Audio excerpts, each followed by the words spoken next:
Well, if we needed any more evidence that Muammar Gaddafi does not keep his promises, today is very much the day. This war has now come to the city of Benghazi. A fighter jet has just been shot down just behind us. Whether that was from ground forces or from another jet, we do not know. But certainly this is a city that is now at the heart of this conflict.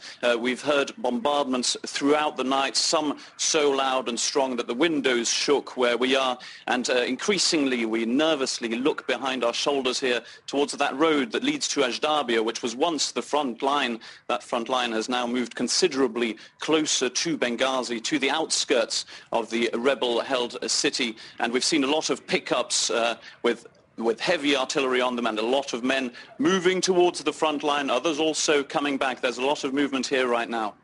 And Philip, we can only assume then that this fire that you've heard and that we're hearing is coming from Colonel Gaddafi's forces attacking Benghazi.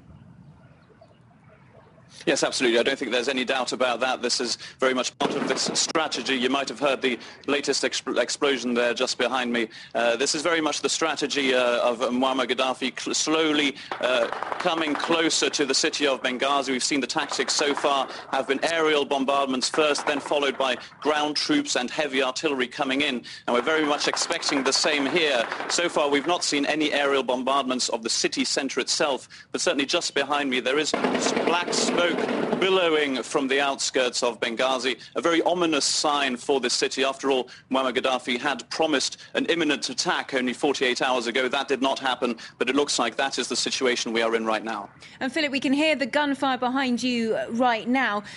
Clearly quite a heavy attack going on. But what's the significance of this attack today? Because for some time now, Benghazi's been held by the rebels, hasn't it? It's their stronghold.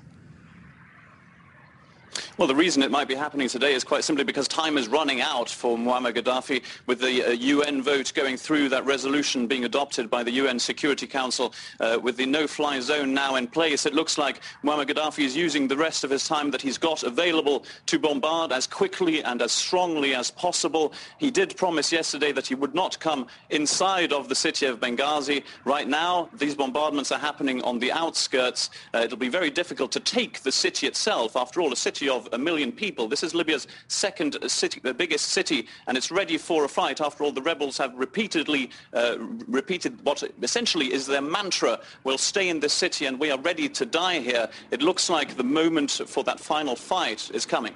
And Philip, as you say, a symbolic city for the rebels, Benghazi.